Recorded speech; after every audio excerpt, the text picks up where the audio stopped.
Bienvenue à toutes et tous. Aujourd'hui, on va parler du programme mondial Qu'est-ce qui est important pour vous? Le plan de la rencontre.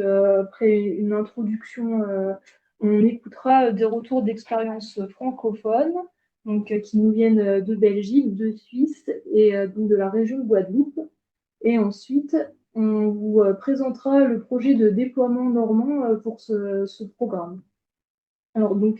Pour commencer en introduction, pourquoi est-ce qu'on travaille sur ce sujet et pourquoi cette rencontre?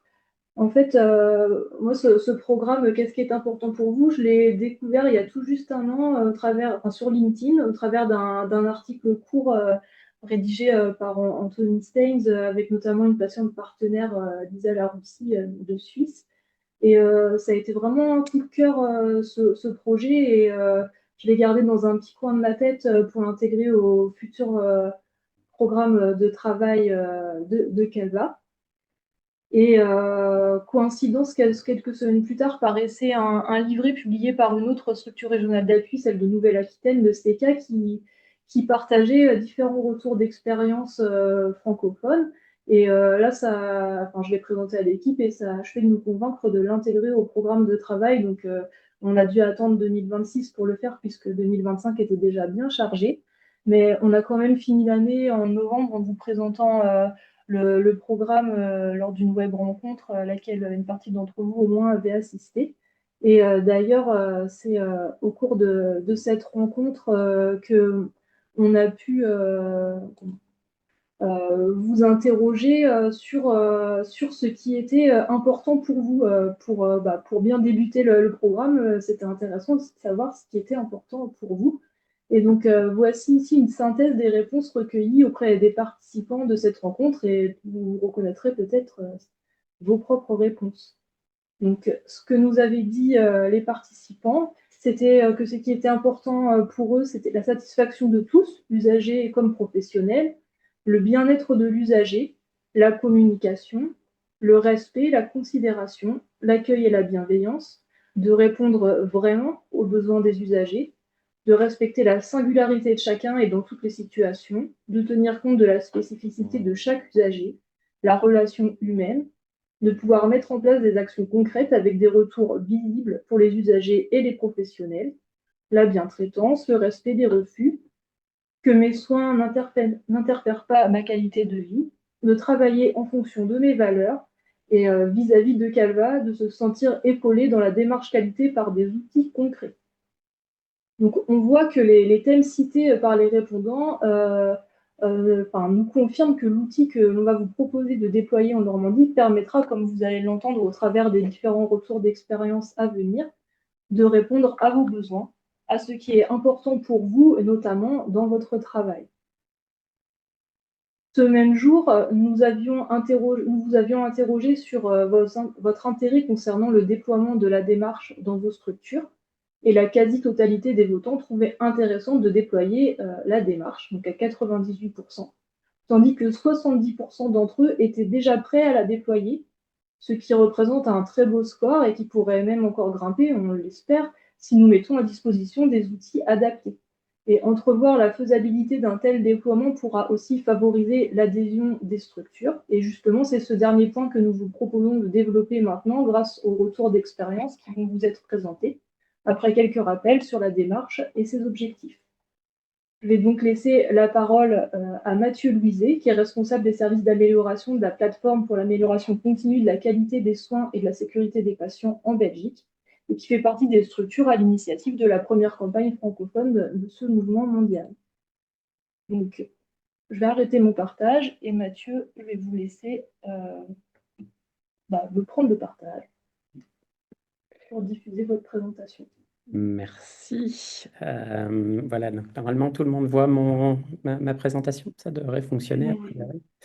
Moi, je vais vous parler de deux mouvements qui n'en sont en fait qu'un seul. Le mouvement What Matters to You, qui en français est devenu le mouvement CIPV, ce qui est important pour vous. Alors, petite présentation rapide. Donc, moi, je me présente, Mathieu Louiset, je travaille pour l'APAX où je suis en charge des services d'amélioration. Je suis aussi membre du comité de direction de l'APAX. Je suis chercheur doctorant pour une université néerlandophone en Belgique, aussi maître de conférence invité. Donc, je donne cours dans une autre université francophone en Belgique. Je fais partie du comité de rédaction de la revue Risque et Qualité. Je suis aussi fellow d'organisations telles que l'IHI, l'ISQUA. Je fais aussi partie d'un comité scientifique d'une organisation néerlandophone et je suis fellow du Defense Center for Leadership, donc une émanation de l'armée belge en Belgique.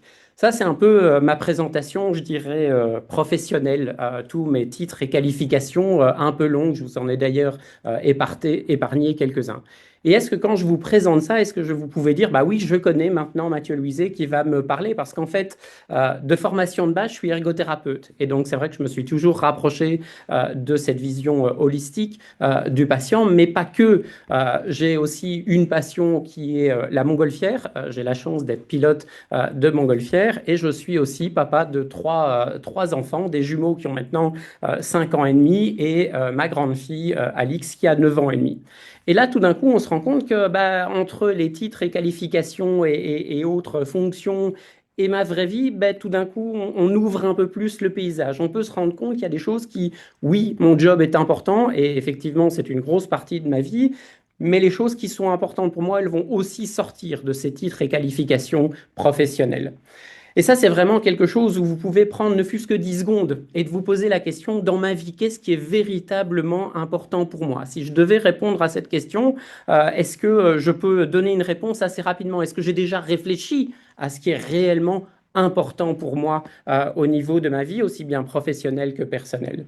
Et ça, c'est le point central de cette question. Qu'est-ce qui est important pour vous? C'est vraiment de demander, d'écouter, de considérer ou en tout cas d'agir sur ces différentes réponses et de le faire aussi bien pour des personnes extérieures ou bien même déjà pour moi.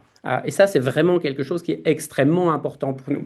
Quand est-ce que tout ça a démarré véritablement? En fait, en 2012 est paru dans le New England Journal of Medicine un article du docteur Barry et de madame Suzanne Egman-Leviton qui a vraiment essayé de faire bouger ce centre de conversation. Et c'est vrai qu'avant, en anglais, et ça sonne très très bien en anglais, on était plutôt sur le côté what's the matter, quel est le problème, et ils ont proposé de transformer la conversation plutôt orientée sur les personnes, qu'est-ce qui est important pour vous. Et donc, on a eu ce shift entre what's the matter et what matters to you. Et en fait, la même année, au-delà de l'article, Maureen Bisogniano, l'ancienne directrice générale de l'Institute for Healthcare Improvement à Boston, a parlé lors d'une des présentations principales du Forum international à Paris en 2012, et elle a dit le principe clé de ce déploiement, de ce mouvement recentré sur les personnes, c'est de demander ce qui est important, d'écouter la réponse que les gens vous donnent et de considérer ce que l'on peut faire, ou en tout cas de considérer la réponse que les gens vous donnent. Et donc on parle véritablement ici d'une véritable conversation entre personnes. Très très vite, différents pays ont embrayé. L'Écosse et la Norvège ont été les deux premiers pays à créer une journée nationale, pour le cas de l'Écosse et de la Norvège, une journée nationale du What Matters to You, de ce qui est important pour vous, en disant en fait, ça c'est la question centrale. On doit promouvoir ce mouvement-là, ce qui est important pour vous au niveau de l'Écosse et de la Norvège. Et c'est ainsi que le mouvement s'est emballé un tout petit peu, et emballé vraiment dans le sens positif du terme, puisque a été créé dans la foulée le mouvement qu'on appelle What Matters to You World. Donc véritablement un mouvement mondial qui rassemble maintenant plus de 50 pays, plus de 2000 équipes nous rapportent avoir travaillé sur cette campagne What Matters to You, ce qui est important pour vous. Et ça, c'est que la petite partie de l'iceberg, parce que forcément, c'est les gens qui nous connaissent au niveau du réseau What Matters to You.world. En réalité, il y a certainement beaucoup plus de gens, beaucoup plus de pays qui travaillent avec ce questionnement, ce dialogue, cette discussion entre personnes centrée sur ce qui est important pour eux. Alors depuis quelque temps maintenant, le mouvement World mondial a créé, ou en tout cas a été mis dans le giron du Beryl Institute, toujours aux États-Unis. Pourquoi? Parce qu'en fait, simplement, ce mouvement international est en train de grandir de telle manière qu'on n'avait plus la possibilité en tant que bénévole de vraiment soutenir toutes les bonnes volontés qui se retrouvaient à vouloir travailler autour de la question, ce qui est important pour vous. Et donc ça a permis aussi, en créant cette collaboration, de donner encore plus de visibilité au mouvement au niveau international. Alors fondamentalement, ben, vous l'avez compris, CIPV, c'est quoi CIPV? Ben, c'est une question, ce qui est important pour vous. Et en réalité, c'est beaucoup plus large que ça. On peut imaginer que CIPV, c'est pas juste une question, c'est un vrai signe vital qui devrait être demandé à tout un chacun dans le système, tout comme on prend une tension, comme on prend un rythme cardiaque, comme on prend une oxymétrie au niveau des patients. C'est un signe vital qu'on devrait connaître de l'ensemble de nos patients. Et pourquoi est-ce qu'on devrait le connaître et le prendre comme un signe vital? Parce qu'en fait, ce qui est important pour vous, c'est vraiment un premier pas vers des soins de santé qui sont beaucoup plus humains. C'est ramener de la bienveillance, ramener de la compassion, ramener véritablement cette participation et cette co-création des personnes dans le système. Et c'est vraiment une petite graine qu'on va planter et qui va permettre de changer les choses. Juste de changer la façon dont on va voir un soin de santé, véritablement d'un professionnel de santé qui donne des ordres à un patient, à quelque chose de beaucoup plus collaboratif, un professionnel de santé qui rentre en dialogue, en résonance avec un patient. Et ça, c'est vraiment le mouvement de base. Et on a vu qu'il y a depuis quelques années un véritable tournant post-Covid, si je peux dire ainsi, où les professionnels de santé ont aussi besoin d'être recentrés, d'être considérés comme des personnes. Et donc, avec plusieurs auteurs, on a fait un peu ce postulat de dire qu'en fait, on doit reconnecter les soins de santé avec leur mission. Comment? En ramenant de l'humanité dans les soins de santé. Et donc cette question CIPV, elle est en fait beaucoup plus large qu'un dialogue entre un professionnel de santé et un patient. C'est aussi un dialogue entre professionnels de santé. Et donc CIPV, ben, c'est vraiment la question centrale. C'est un premier acte de soin, concrètement. Ça permet de faire preuve de compassion, mais ça concerne le patient et le personnel, pas uniquement le patient. Ça va vraiment apporter de l'humanité dans les soins de santé. CIPV, c'est vraiment le premier pas vers des soins qui sont plus humains sur la voie de la compassion. Et un point qui est extrêmement important, c'est que poser cette toute petite question, cette question véritablement très puissante, c'est tout à fait possible. On a des tas et des tas de retours de gens qui disent j'avais peur, mais en fait ça ouvre un monde entre guillemets merveilleux si je peux dire. Pourquoi? Ben parce qu'en fait, si on pose le cadre de CIPV, c'est de se dire on recentre sur les personnes. On fait vraiment ce focus sur les différentes personnes en voyant CIPV comme un triptyque, comme trois piliers de CIPV. Le premier pilier, clairement, c'est ce qui est important pour vous au niveau des patients. On doit savoir ce que nos patients jugent comme étant important pour eux. Mais le deuxième pilier, d'égale importance, c'est ce qui est important pour vous au niveau du personnel, du staff. C'est qu'est-ce qui est important pour eux, comment est-ce qu'on crée les conditions pour qu'ils puissent réellement faire leur travail avec compassion. Et enfin, parce que ce triptyque ne pourrait pas être complet sans la troisième phase, c'est ce qui est important pour vous au niveau de l'organisation. Oui, nos patients sont importants. Oui, le personnel est extrêmement important. Mais sans les structures, sans les organisations qui hébergent ces deux piliers, on ne peut rien faire non plus. Et donc, on doit pouvoir savoir quelles sont les valeurs, quels sont les challenges auxquels font face nos organisations et pouvoir en tenir compte pour pouvoir répondre à cette question, qu'est-ce qui est important pour vous au niveau de ces trois piliers, patient, personnel et organisation. Et ça, c'est extrêmement important parce qu'en fait, dans cette démarche, quand on se lance dans CIPV, il faut vraiment voir quelque chose qui va s'ouvrir à vous, qui va véritablement transformer le système. Pourquoi? Parce que CIPV, ben, c'est les fameux trois piliers, le staff, les patients, l'institution, et ça va vous amener à une démarche beaucoup plus bienveillante envers l'ensemble des différents acteurs. Et ça, c'est le docteur Bob Klaber qui promeut ça, pardon, avec ce mouvement qu'il appelle kindness en anglais, ce côté bienveillance. On doit en fait ramener de la bienveillance dans le système pour redonner du sens à nos différents soins. Et si on transforme le système avec la question CIPV, qu'on le transforme en amenant beaucoup plus de bienveillance, on va aller vers une notion de leadership compatissant, compassionate leadership en anglais, qui est promu, lui, par le professeur Michael West, et qui dit vraiment que nos leaders doivent comprendre la situation de nos travailleurs, qui eux-mêmes doivent comprendre la situation de nos patients. Et quand on regarde ben, ce schéma-là, on se dit que tout démarre d'une toute petite question, d'une toute simple question. Qu'est-ce qui est important pour vous? On a plein d'études qui nous démontrent d'ailleurs que quand on se met en route au niveau de cet engrenage bienveillant et positif CIPV, on va avoir un impact sur le sentiment d'appartenance. Or, le sentiment d'appartenance permet aux gens d'être engagés. Or, s'ils sont engagés, ils restent travailler. Ils vont être beaucoup plus motivés, ils vont retrouver du sens au travail.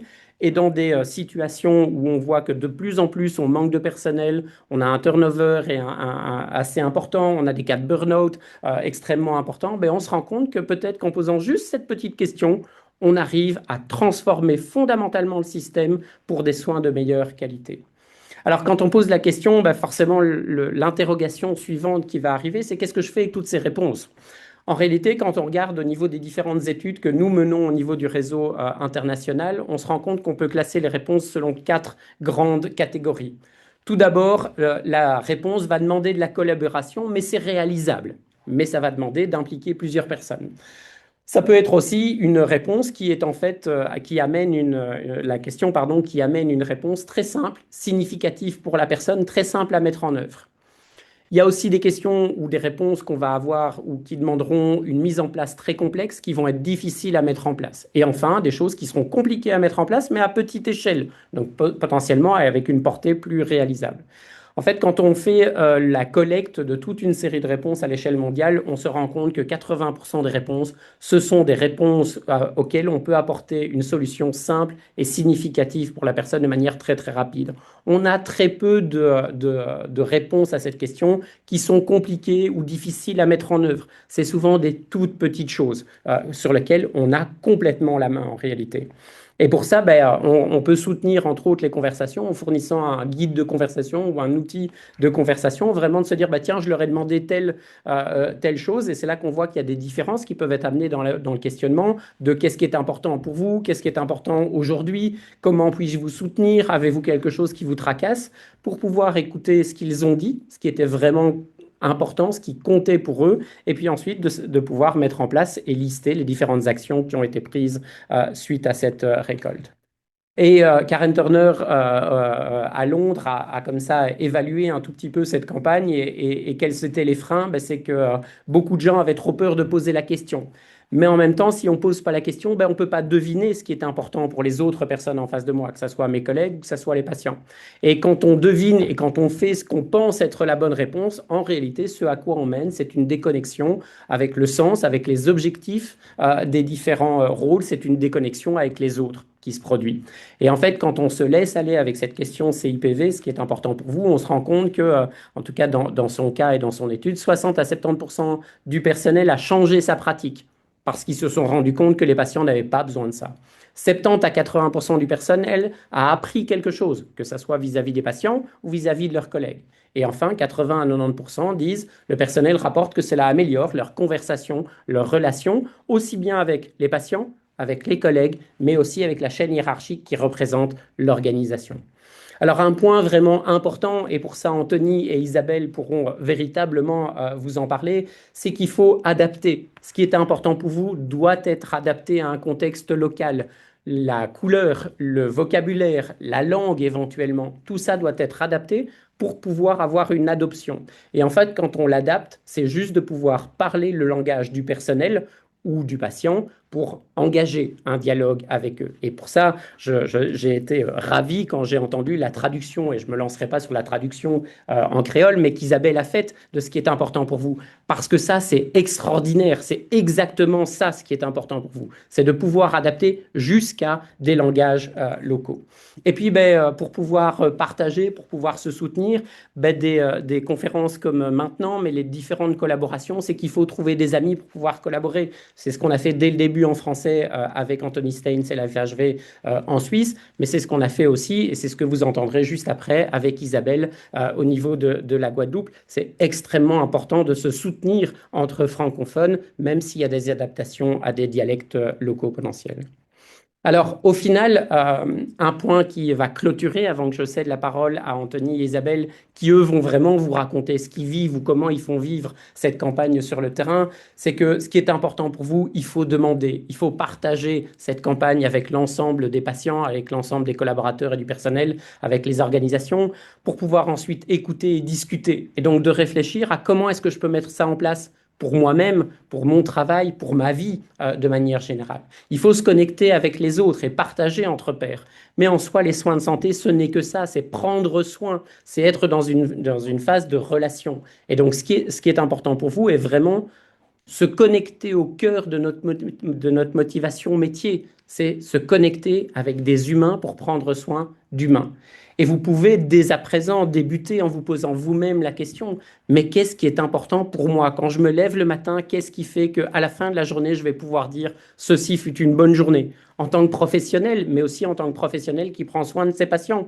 Qu'est-ce qui fait qu'à la fin de la journée, j'ai été satisfait ou satisfaite de la relation que j'ai pu avoir avec mon patient? C'est véritablement ça la question centrale. C'est ça ce qui est important pour vous. C'est ça, what matters to you. C'est véritablement de redonner du sens, d'expliquer le pourquoi nous sommes simplement soignants.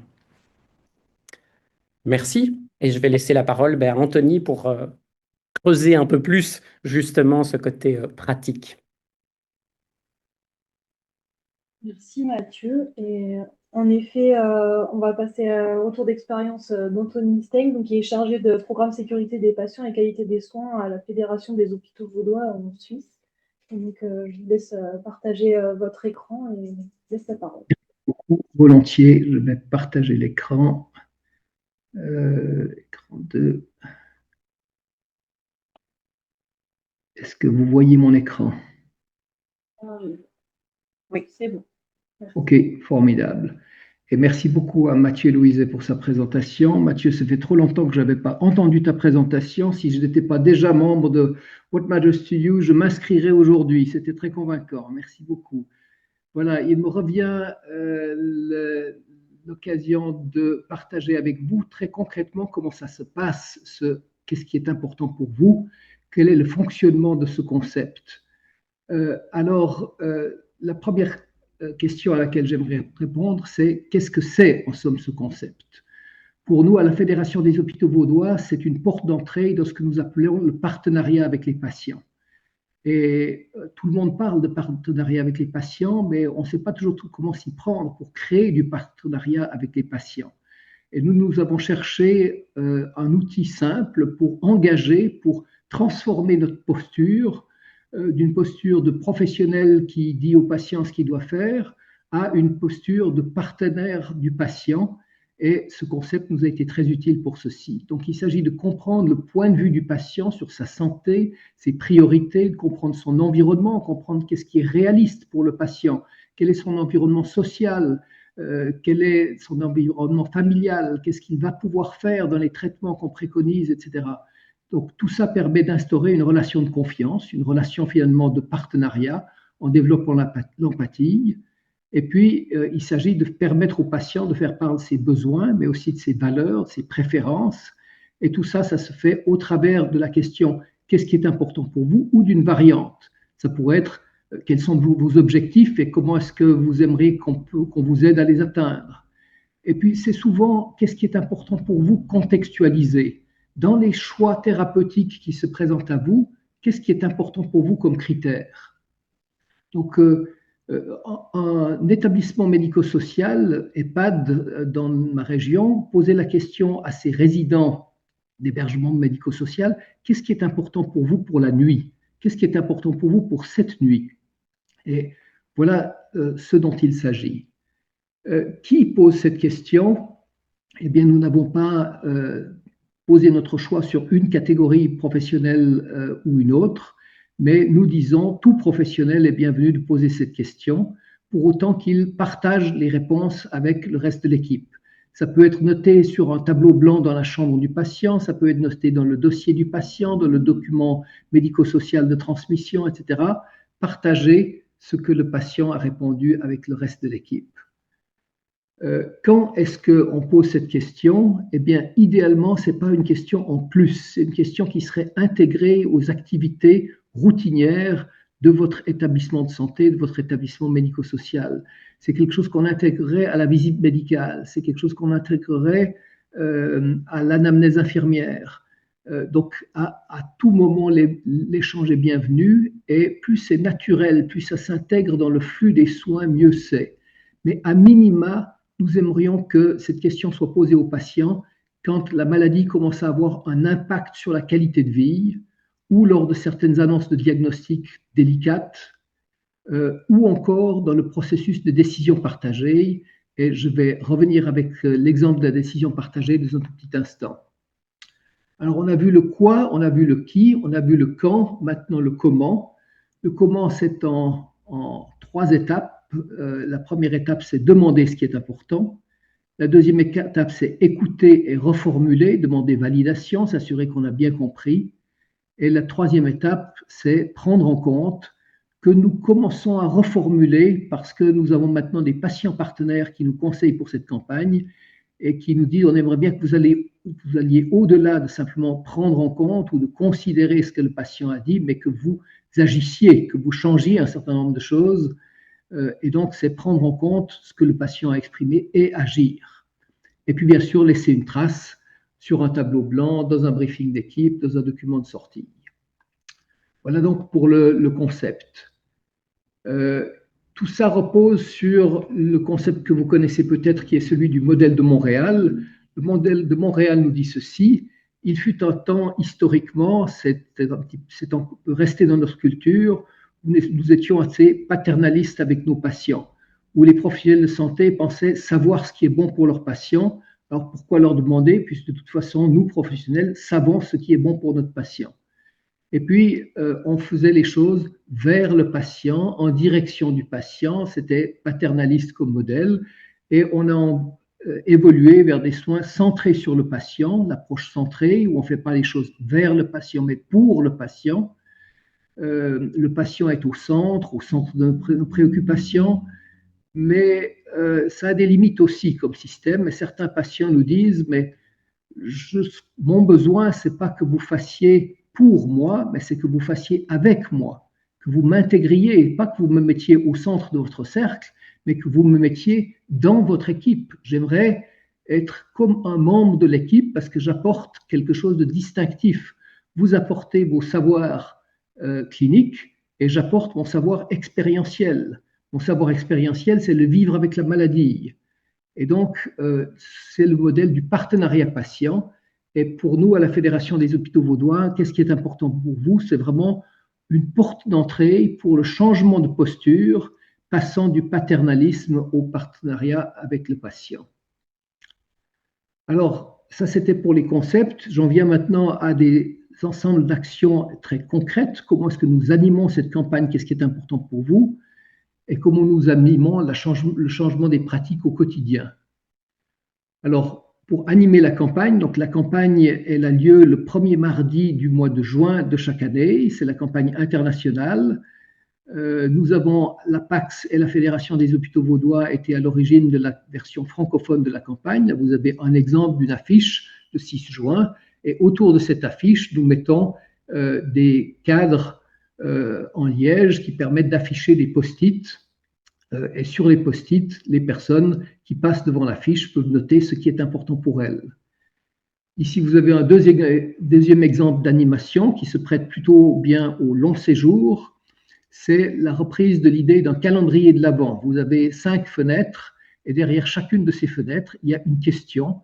Derrière chacune de ces fenêtres, il y a une variante de la question « Qu'est-ce qui est important pour vous ?» Donc, il y a une fois, qu'est-ce qui est important pour vous? Il y a une autre fois, qu'est-ce que vous aimeriez que nous sachions sur vous? Une autre fois, qu'est-ce qu'il faudrait pour vous aujourd'hui une bonne journée? Donc, c'est des variantes et ça permet d'animer une discussion avec, par exemple, des résidents d'hébergement médico-social. Et pour chaque activité que nous faisons, nous avons développé une petite fiche technique qui permet de briefer un animateur dans une unité de soins, dans une unité d'hébergement, pour cette campagne. Vous avez ici 2 autres fiches, une fiche pour le coffee morning, un échange sur qu'est-ce qui est important pour vous autour d'un café, et puis nous avons une fiche pour les référents de services, ce sont des sortes d'ambassadeurs de la campagne, qu'est-ce qui est important pour vous dans les services, et puis on décrit, on résume leur rôle pour préparer la campagne, pour accompagner les activités le jour de la campagne. Une autre activité que nous avons promue, c'est des dessins d'enfants. Les dessins d'enfants, par exemple, dans les services de pédiatrie. Je me souviens d'un enfant qui dessinait son lit et puis un lit de camp pour sa maman à côté et qui disait « Ce qui est important pour moi, c'est que ma maman puisse rester pour dormir à côté de moi ». Voilà un exemple dans cette démarche. Pour rendre conscient et promouvoir cette campagne, nous avons développé un flyer pour les collaborateurs et un flyer pour les patients. Pour les collaborateurs, pour leur expliquer l'esprit de la campagne, pour leur expliquer comment s'y prendre, pour poser la question. Et puis le flyer patient pour que les patients puissent aussi se préparer à recevoir cette question, réfléchir à ce qui est important pour eux. Et puis si toutefois les professionnels omettent de poser la question aux patients, que les patients n'hésitent pas à prendre l'initiative de spontanément dire qu'est-ce qui est important pour lui, pour elle, dans ses soins ou dans ses traitements, etc. Autres animations de la campagne, nous avons fait des concours de posters, donc des équipes de soins préparent des posters et nous les soumettent, on a un jury et puis on décerne des prix, ou un concours de vidéos. On a eu par exemple un concours de vidéos où c'était des binômes entre un patient et un professionnel. Le professionnel dit ce qu'il a appris de l'entretien avec le patient et le patient dit ce que ça a changé pour lui qu'on lui pose cette question, qu'est-ce qui est important pour vous, par exemple. Chaque année aussi, nous recommandons à nos hôpitaux partenaires d'occuper le terrain sur les médias sociaux. Donc, nous proposons un certain nombre de logos, graphismes, visuels, etc., slogans à poster sur les réseaux sociaux. Et puis, les hôpitaux partenaires peuvent adapter ces messages et les mettre sur les différents médias sociaux. Ce que je viens de vous montrer, c'est comment nous animons la campagne qui a lieu une fois par année au début juin sur qu'est-ce qui est important pour vous. Le but de cette campagne, c'est de conscientiser, de donner de la notoriété à cette démarche, qu'est-ce qui est important pour vous. Le problème de la campagne, c'est que c'est un jour dans l'année, ou peut-être une semaine dans l'année, mais le changement des pratiques, ce dont on a besoin, c'est un changement qui concerne tous les jours. C'est d'intégrer tous les jours cette question auprès de nos patients. Et donc, nous avons d'autres actions pour intégrer qu'est-ce qui est important pour vous à la pratique quotidienne. Vous avez ici un exemple de différence entre le jour de la campagne et la pratique quotidienne. C'est dans un établissement qui s'appelle le Réseau de soins de santé du Balcon du Jura, dans le canton de Vaud, à Sainte-Croix. Et vous voyez à gauche une image de résidents d'hébergement médico-social qui ont noté sur des post-it ce qui est important pour eux. C'est une animation du jour de la campagne. Et puis par contre, tous les jours, il y a dans chaque chambre de patient un tableau blanc qui permet de noter quel est le médecin qui s'occupe de ce patient, quel est l'infirmier qui s'en occupe, les aides, les étapes de la prise en soin, les menus, etc. Mais vous voyez aussi un quart du tableau dédié à la question « Qu'est-ce qui est important pour vous ?» et une trace de ce qui est important pour cette patiente, pour ce patient. Donc c'est tous les jours que les choses doivent changer dans nos pratiques. Un autre projet où nous essayons de transformer les choses dans un sens de partenariat avec les patients, c'est la prise de décision partagée. Il y a décision partagée lorsque un professionnel et un patient travaillent ensemble pour prendre une décision qui convient le mieux au patient. Et bien sûr, la décision optimale prend en compte l'évidence scientifique, les informations fondées sur des preuves, mais aussi les préférences, les valeurs, la situation sociale du patient. Et la meilleure décision, c'est celle qui combine les preuves d'efficacité d'une solution qui est proposée au patient, mais aussi les préférences, les valeurs et ce que veut le patient. C'est passer de l'attitude « je sais ce qui est bon pour mon patient » à l'attitude du patient qui dit « rien à propos de moi sans moi, nothing about me without me ». Alors très concrètement, la méthode de décision partagée que nous employons, elle vient de l'agence AHRQ aux États-Unis. En anglais, ça s'abrège Share Approach. En français, nous l'avons traduit par PACT. PACT au sens de étape 1, promouvoir la participation du patient, informer le patient qu'il peut participer à la décision qui le concerne. accompagner le patient dans l'exploration et la comparaison des options. On va présenter plusieurs options de traitement avec les risques, avec les bénéfices pour le patient. Et l'étape 3, considérer les valeurs, les préférences et la situation du patient. Et là, vous me voyez venir avec qu'est-ce qui est important pour vous. Cette étape 3, c'est vraiment la concrétisation de ce qu'est-ce qui est important pour vous. Et puis ensuite, on prend la décision ensemble, trancher ensemble sur une décision, et on se revoit 3-4 semaines après pour analyser si la décision qu'on a prise a bien les impacts voulus en termes d'amélioration de la santé et pour réévaluer le traitement si c'est nécessaire. Donc, dans cette étape 3, qui est considérer les valeurs, les préférences et les inquiétudes du patient et de sa situation, on va voir qu'est-ce que le patient souhaite. Est-ce qu'il aimerait surtout réduire au maximum la durée de récupération après l'intervention? Est-ce qu'il aimerait surtout la réversibilité de l'intervention? Est-ce qu'il aimerait le minimum de coûts à sa charge? Se défaire de ses symptômes, une certitude relative aux résultats? Chaque patient est différent, chaque patient a des priorités. Et il faut donc poser la question, mais aussi se rappeler que les préférences peuvent évoluer et donc questionner régulièrement le patient, intégrer la situation de vie du patient dans sa décision, c'est-à-dire qu'est-ce qui est possible pour lui dans sa situation spécifique, écouter, poser des questions ouvertes et reformuler pour s'assurer d'avoir bien compris.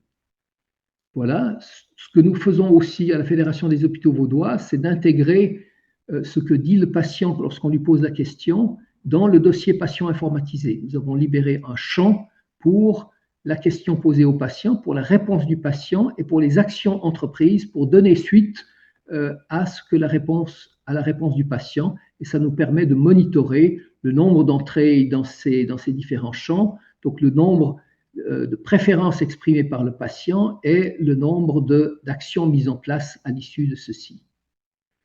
Voilà, j'en arrive au bout de ma présentation. Juste encore vous dire qu'il y a des ressources qui existent. Là, vous avez dans la revue Risque et Qualité un article qui résume cette démarche, qu'est-ce qui est important pour vous. Et puis, un article qui est paru aujourd'hui, c'est un éditorial sur co-construire le partenariat patient. Et vous verrez qu'on y trouve des références à qu'est-ce qui est important pour vous comme clé d'entrée, comme porte d'entrée vers le partenariat patient. Je vous remercie pour votre attention.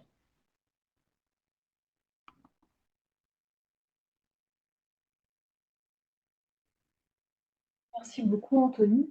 C'était passionnant. Est-ce qu'il y a déjà des questions pour Anthony ou Mathieu à ce stade parmi les participants? Vous pouvez écrire sur le chat ou réactiver vos micros avant qu'on passe au retour d'expérience de la Guadeloupe.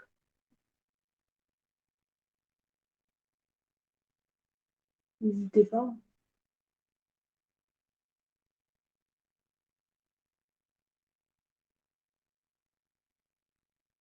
Question a priori. Il reste encore quelques secondes s'il y a des personnes qui sont en train de taper. De toute façon, c'était très clair. Et ça donnait envie de se lancer. Oui.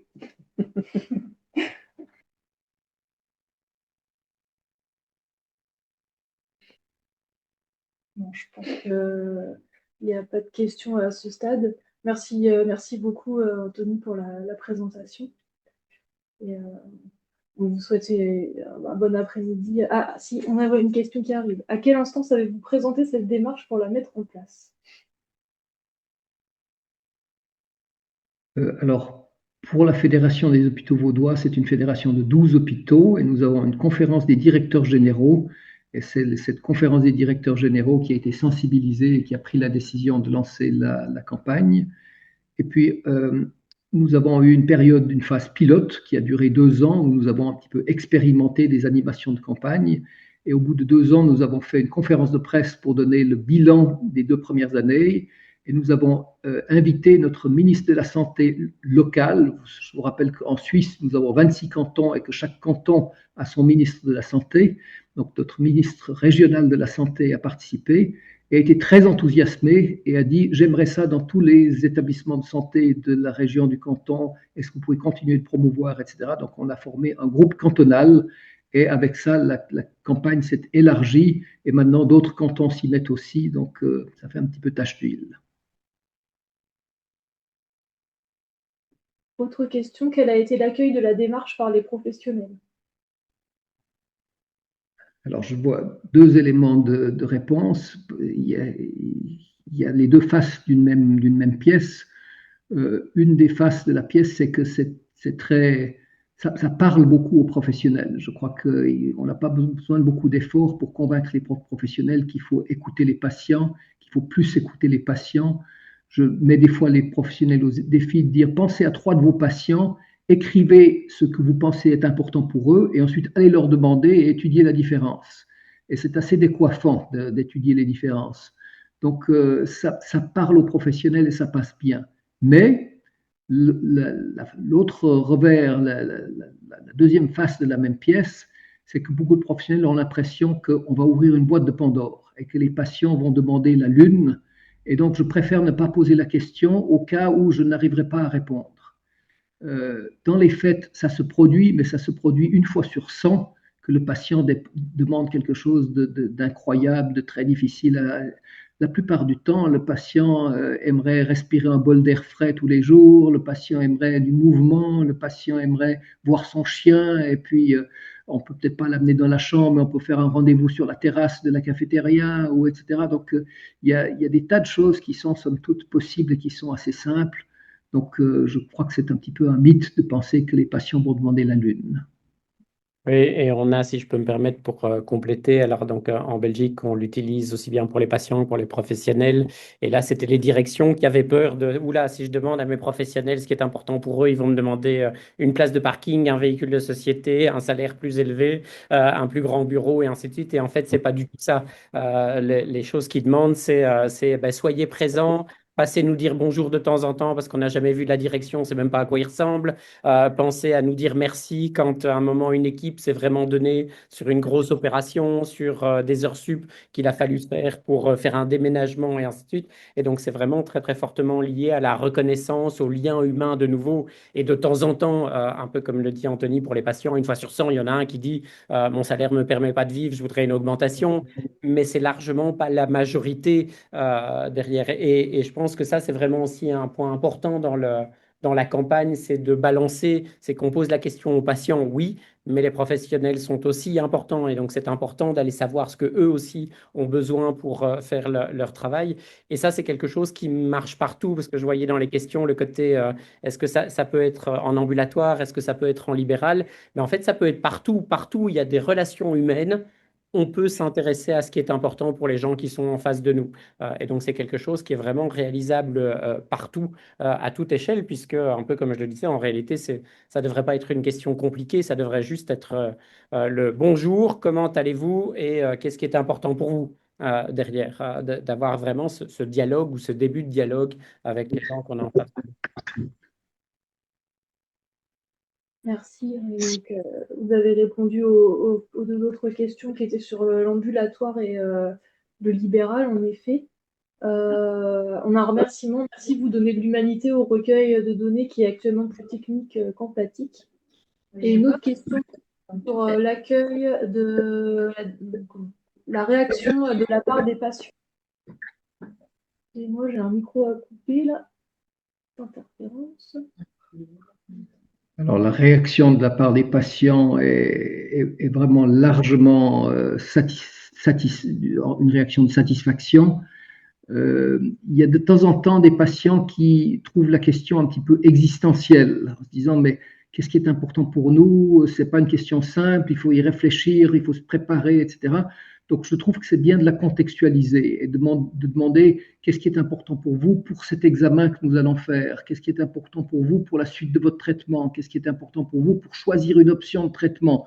Donc contextualiser rend la question un petit peu plus digeste et mieux reçue, je trouve, par les patients. Autre question, avez-vous adapté la démarche aux personnes non communicantes? Ce n'est pas le cas pour nous, à la Fédération des hôpitaux vaudois. On est encore assez jeunes. Notre première campagne, c'était en 2019. Mais oui, certainement, ce serait un projet intéressant. Peut-être qu'on pourrait faire équipe avec d'autres. C'est quelque chose aussi en Belgique. On n'a pas encore eu l'adaptation parce ça demande pas mal de ressources. Et donc, effectivement, c'était beaucoup focalisé d'abord sur les patients de manière générale, sur les professionnels par extension. Puis là, on a développé des supports au niveau de la pédiatrie. Alors, c'est pas qu'ils sont non communicants, mais ils n'ont pas la même façon de communiquer. Donc, on a déjà ce côté favoriser une communication par des dessins, par de l'illustration.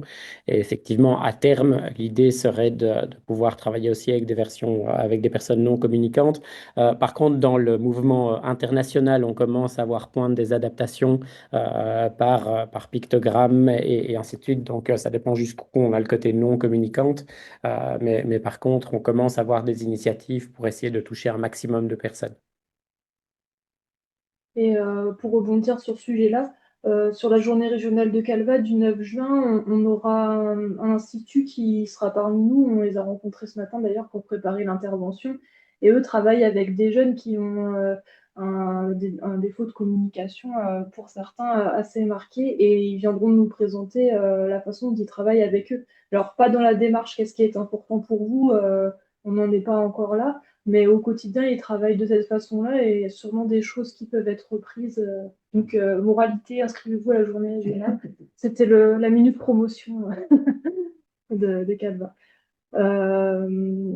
J'ai pas de nouvelles questions dans le chat, mais de toute façon, on pourra reprendre un temps après la présentation de la région Guadeloupe pour répondre aux questions qui pourraient vous venir d'ici là.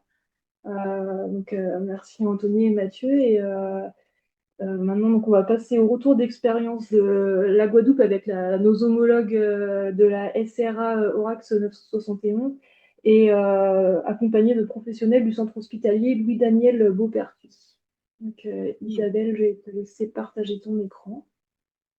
Oui, bonjour à tous. Merci beaucoup. Merci à Canva de cette invitation. Est-ce que vous voyez l'écran? Oui, c'est parfait. Donc, effectivement, on va là à deux voix vous partager l'expérience de la Guadeloupe sur ce qui est important pour vous.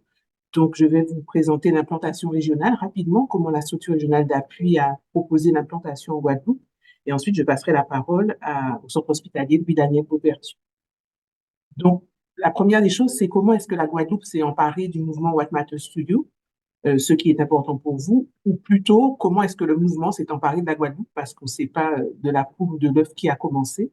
En fait, tout ce qui a été présenté de manière hyper inspirante par Mathieu et par Anthony, c'est ce qu'on a découvert, nous, en 2023, quand on préparait un séminaire autour de la bientraitance, et de manière complètement, vraiment par hasard, on a découvert dans la littérature ce mouvement, et ça nous a vraiment mis des étoiles dans les yeux, parce qu'on s'est rendu compte de la puissance de cette question, ce que ça pouvait ouvrir un peu comme univers complètement inattendu, comme l'ont très bien montré et illustré Mathieu et Anthony. Et donc, on a présenté cette démarche.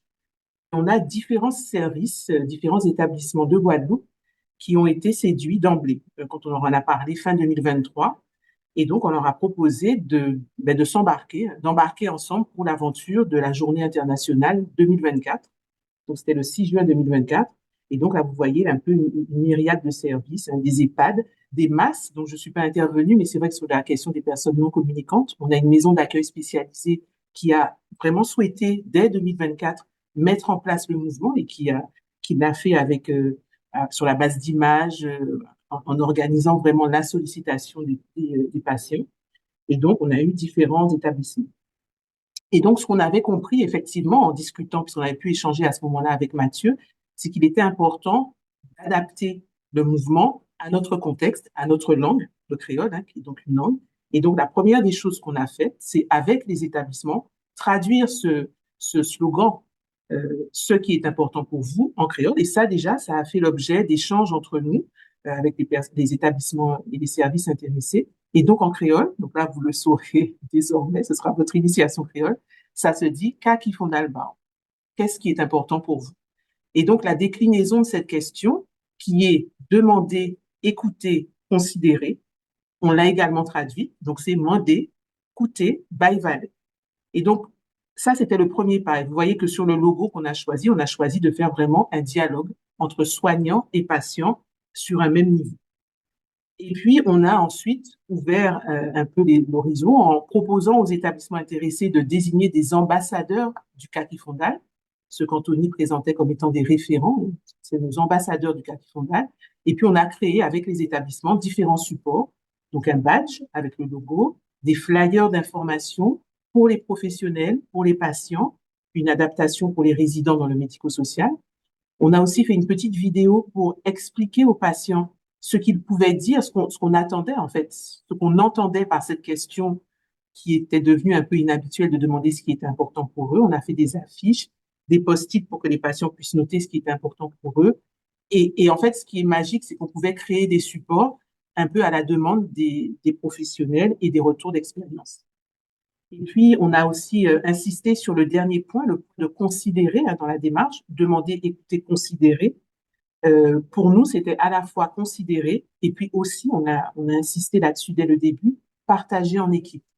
Partager en équipe à chaque fois pour pouvoir rendre visible ce que ce mouvement du What Matters to You rend possible. Donc, pour vraiment transformer le système et se rendre compte. Et puis, donc ça, c'était 2024, la journée internationale. Et on a organisé en septembre 2024 un séminaire régional où on a proposé aux 8 structures qui étaient vraiment rentrées dans le mouvement de nous présenter la manière dont ils s'étaient emparés du What Matters to You, ce qui est important pour vous et comment ils s'y sont pris et quelles ont été les retombées. Et donc là, je vais passer la parole plus précisément au centre hospitalier Louis-Daniel Beauperthuis, qui est avec nous, on a cette chance, et qui va nous présenter son retour d'expérience dans le service d'addictologie. Donc là, je passe la parole au docteur Sawadogo et à monsieur de Souza, du CHLB. Ok, merci. Merci, docteur Noyon. Alors, donc, je vais passer la parole dans un premier temps à monsieur de Souza et par la suite, il va me passer, vous lui passer la parole. Voilà, donc, il a la parole. Alors, bonjour à tous. Bon, j'espère au moins qu'on nous entend bien. Très bien. Voilà, donc petite présentation du centre hospitalier Louis-Daniel Beauperthuis, à savoir que nous sommes en Guadeloupe, en Côte-sous-le-Vent, donc dans la partie Basse-Terre.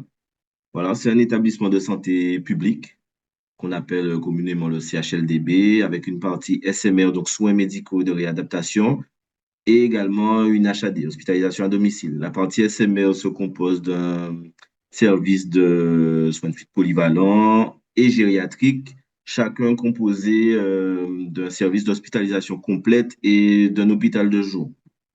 Et donc, plus précisément, notre service, le SMRA, donc l'addictologie, se compose de 31 lits d'hospitalisation complète et 13 places en hôpital de jour, addicto. Voilà. Alors, le parcours de soins en SMRA se présente en fait comme ceci, à savoir que notre séjour hospitalier propose des hospitalisations de 2 à 6 semaines, qui peut aller également au-delà en fonction du cas par cas. On accueille des patients au stade de dépendance pour tout type de substances et également des addictions comportementales. Afin d'arriver chez nous, d'être hospitalisé, il y a d'abord une préadmission. Donc là, ça passe par le médecin traitant et les différents partenaires et les structures ambulatoires qui effectuent une demande. Voilà.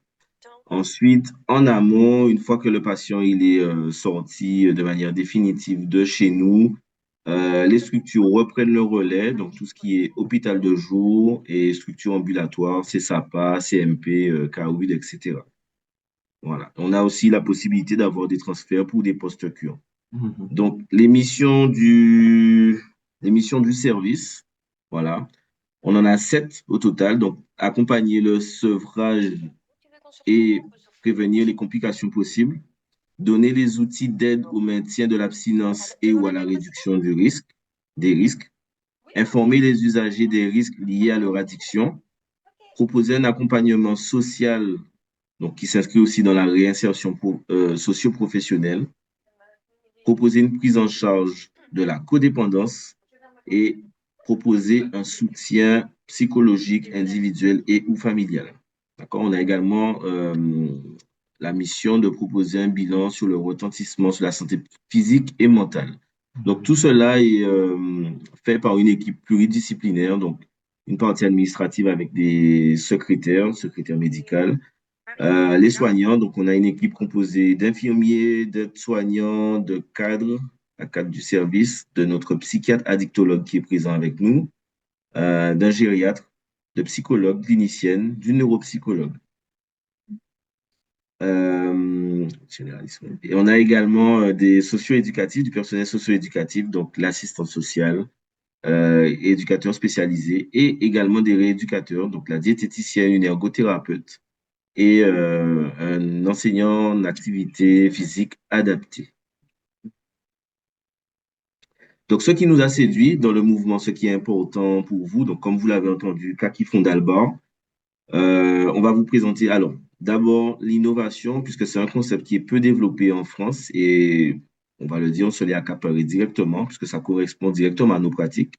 Le patient est déplacé au centre de notre prise en charge.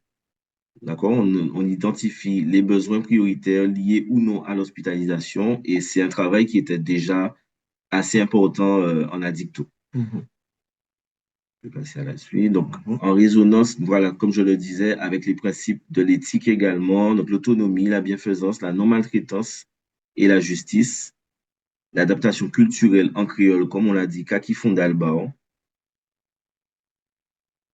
On s'est rendu compte que c'est une chose qui est très importante dans l'alliance thérapeutique qui est renforcée par le Kaki Fondalbao.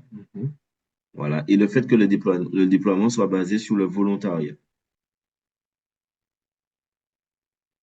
Alors, ce qui a facilité le déploiement, donc la journée de célébration internationale, comme on l'a dit tout à l'heure, les outils de présentation et de communication proposés par l'ORAX, donc comme les flyers qui sont présentés aux patients, une équipe disponible, attentive, dynamique et en recherche d'innovation, la dynamique de la prise en charge holistique de notre patientèle avec une prise en compte médico-psychosociale.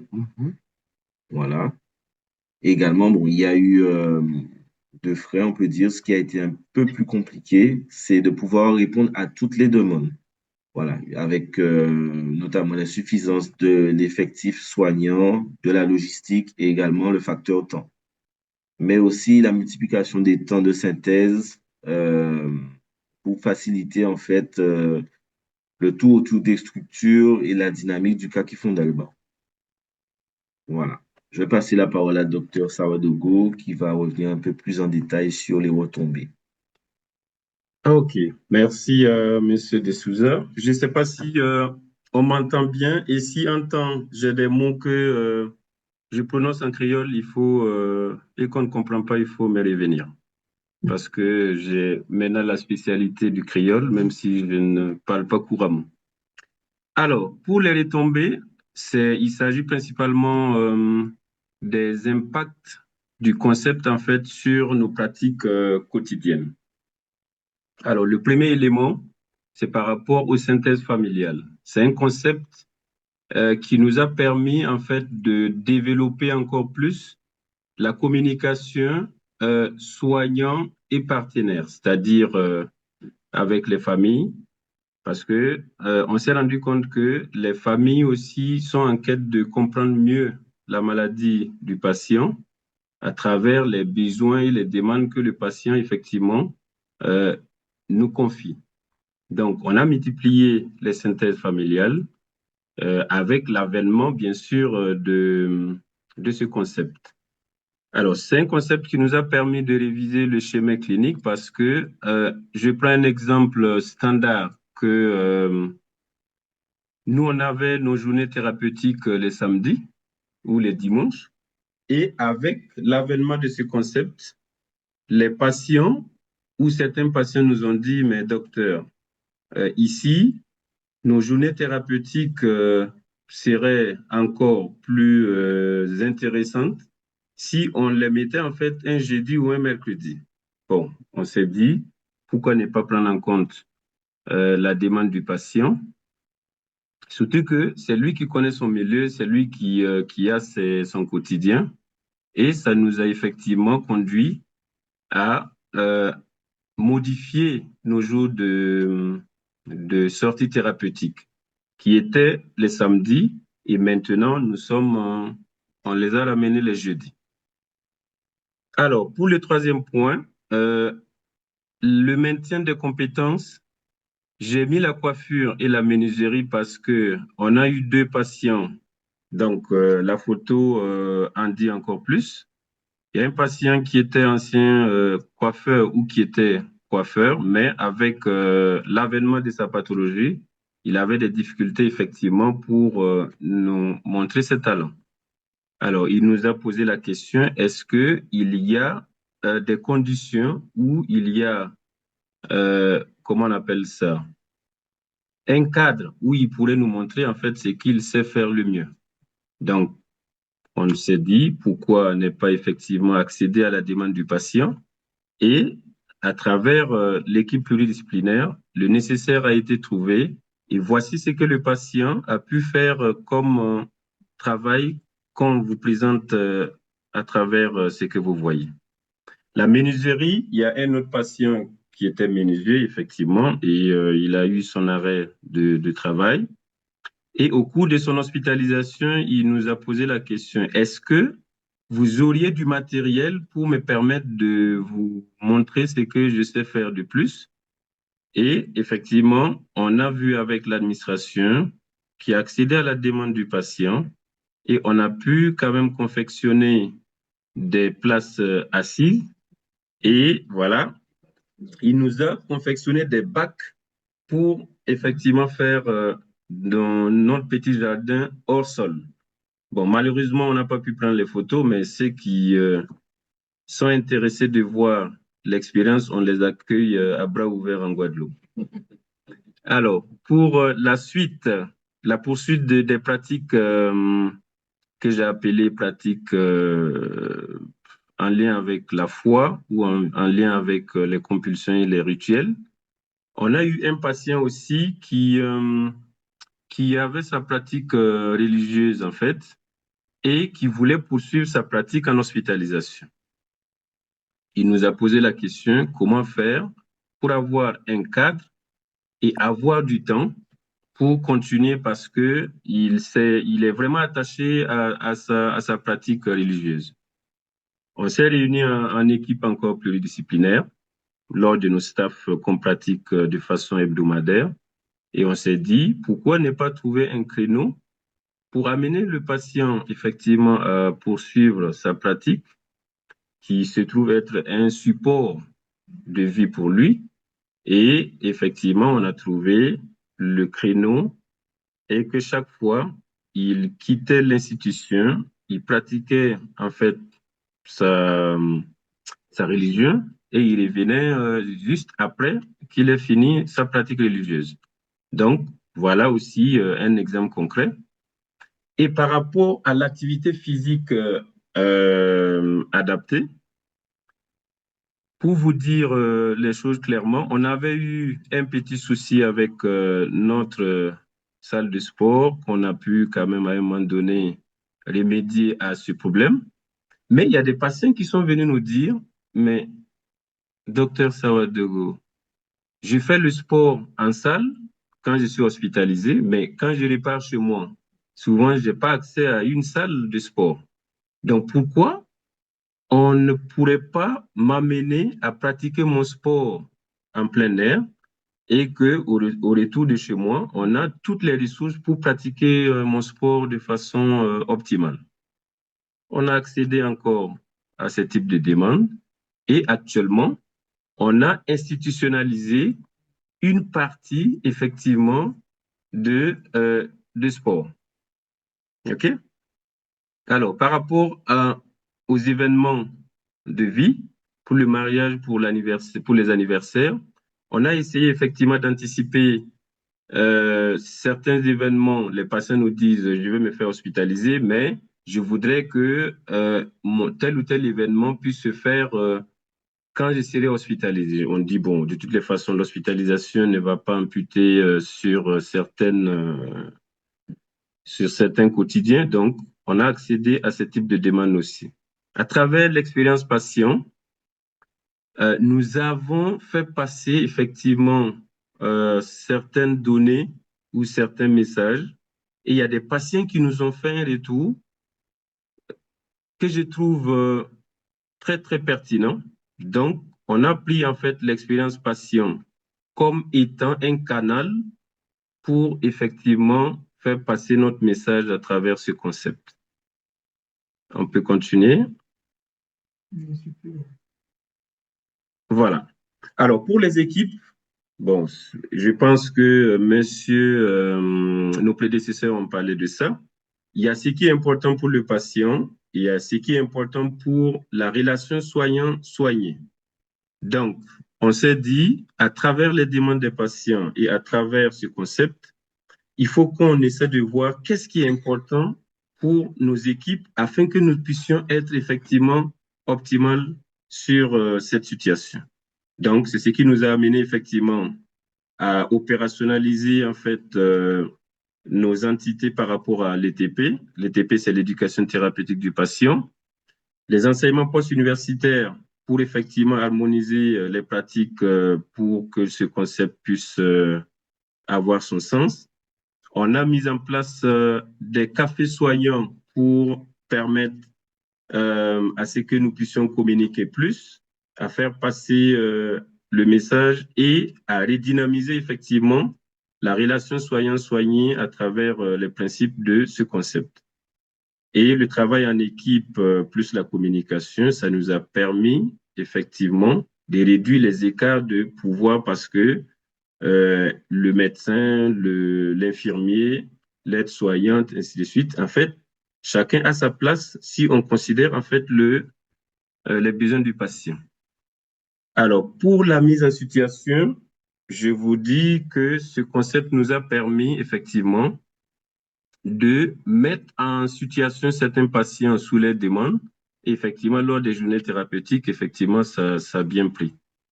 Et pour l'établissement, ça nous a permis aussi de revoir certaines offres de soins et adapter ainsi nos outils de travail en réduisant surtout les réhospitalisations et les ruptures thérapeutiques.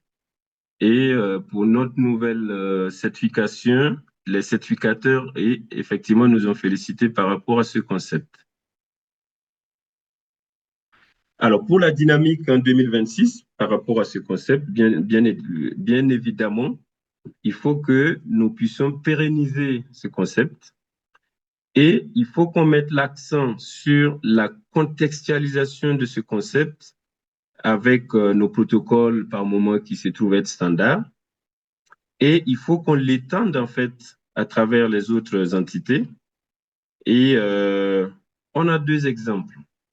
Dans la salle d'attente, on a une équipe qualité qui fait un gros travail déjà sur qualité.